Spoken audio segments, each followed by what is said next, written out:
My name is George Priest. I'm a veteran who served in the United States Marine Corps as well as a midshipman at the United States Naval Academy.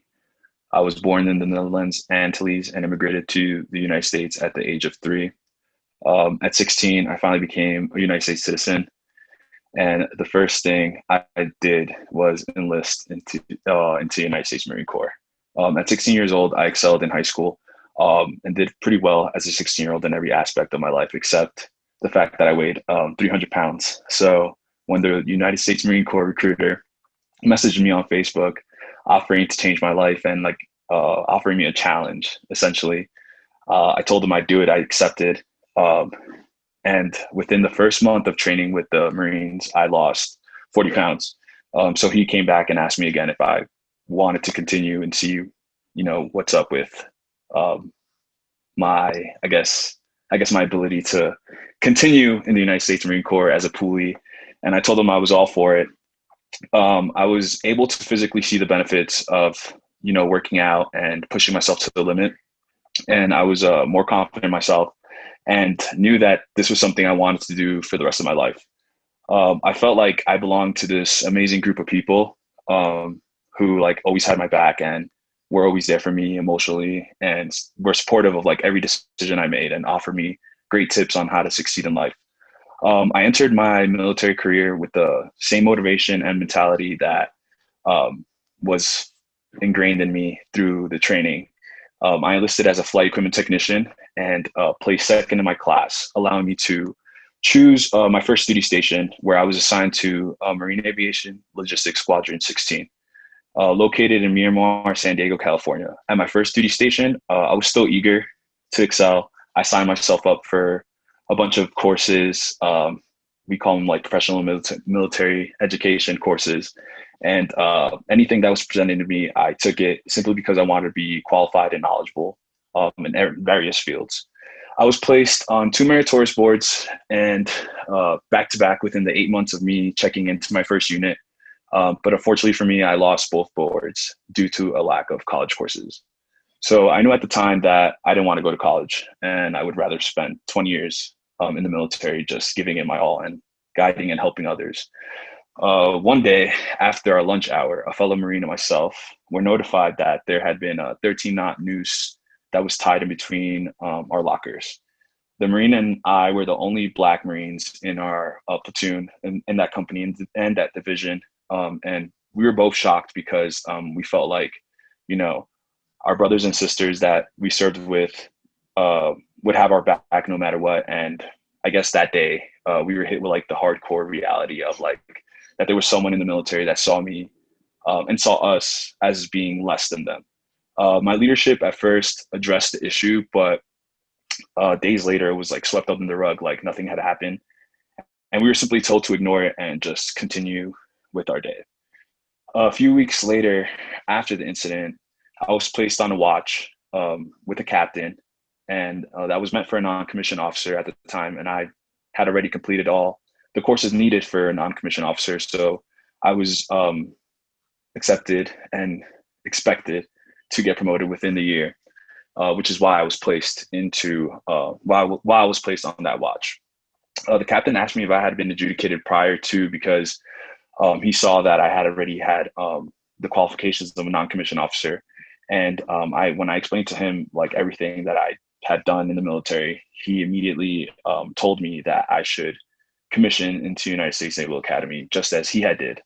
And that same day, he immediately started the process. And a few days later, that same captain came back into my division and spoke to my company officer and my commanding officer.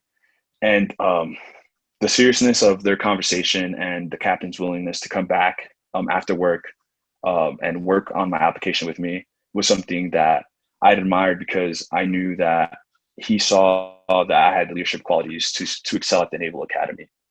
Um, and it was something that I knew was going to happen, that I knew I was going to get accepted into, only because I was seeing how hard each person was working towards my application and how supportive they all were.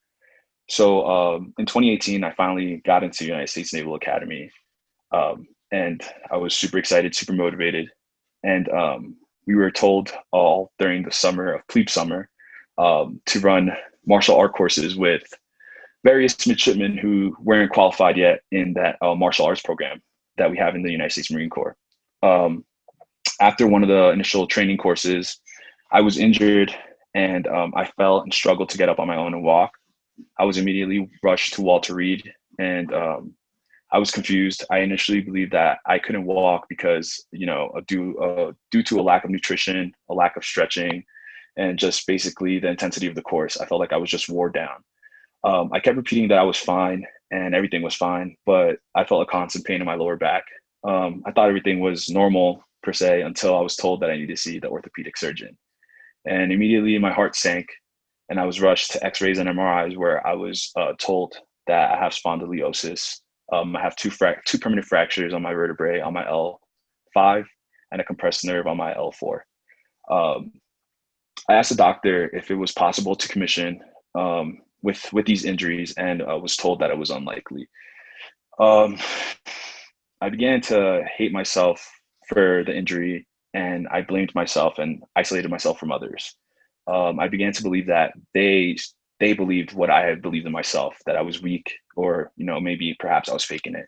I had my leadership at the academy um, basically tell me to lie about my injury, and I initially tried to, but I slowly began to develop more severe symptoms, a limp and a severe weakness on one leg due to the compressed nerve. And I wanted to reject the idea that I was injured because I thought it was a reflection of me and like my failures. I thought being injured meant that everything was over in terms of my military career, and it really was. Getting sent back home was bittersweet.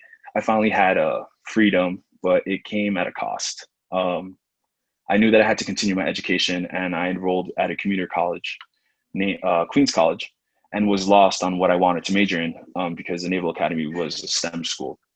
So one semester, I decided to take an Africana Studies class as well as a comparative literature class that's focus was on civil rights. My professor, Dr. Carroll, in that civil rights class, opened my eyes to, I guess, like some of the realities that many of us face and every day, basically the stuff that we go through every day. And one day I approached her and I asked her if she truly believed that the grades I was getting was a reflection of me. And she told me that she knew of my situation, of course, and she told me that it wasn't a petty grade, that it was actually like what I deserved.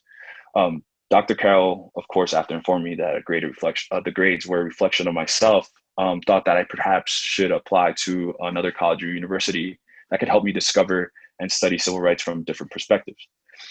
She began to name institutions, some that I already knew. She named Cornell, Columbia, NYU, and finally she named Dartmouth. I was shocked to believe that she thought that I could actually excel in any of these institutions because I had like such low morale in myself, low motivation, and I saw myself as a failure. Um, I had some knowledge of these institutions, except Dartmouth. When we met again, I commented to her that I knew of a midshipman who's currently at Dartmouth, named Taylor, and she suggested that I should reach out to Taylor. And to no surprise, of course, he reached back out to me, and together they both helped me through the process, read my essays, gave me suggestions, and essentially, Dr. Carroll sat down with me every week and made me go through my entire life story and to capture it. And she suggested that I write various essays that had nothing to do with the prompts, but she wanted me to focus on the reasons as to why I wanted to apply to Dartmouth.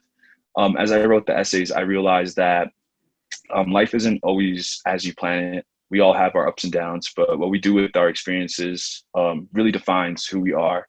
I could either feel sorry for myself and not apply, but I would be faced with the reality that I would never tried for the rest of my life. Going over the package, I felt confident because I had worked really hard since leaving the military to define myself and what my interests were, even though I had low motivation.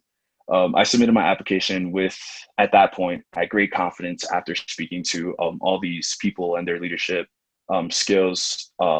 Basically, their leadership and guidance basically build up my motivation. So, because I knew that they had believed in me, I knew I had I had a high chance of getting placed into Dartmouth, and I was okay with being rejected because I knew if I didn't make it here, I would make it somehow.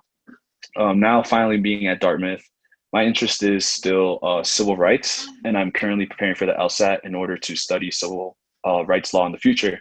I hope to bring my experience in leadership into the field and hope to make the world a fairer place for everyone.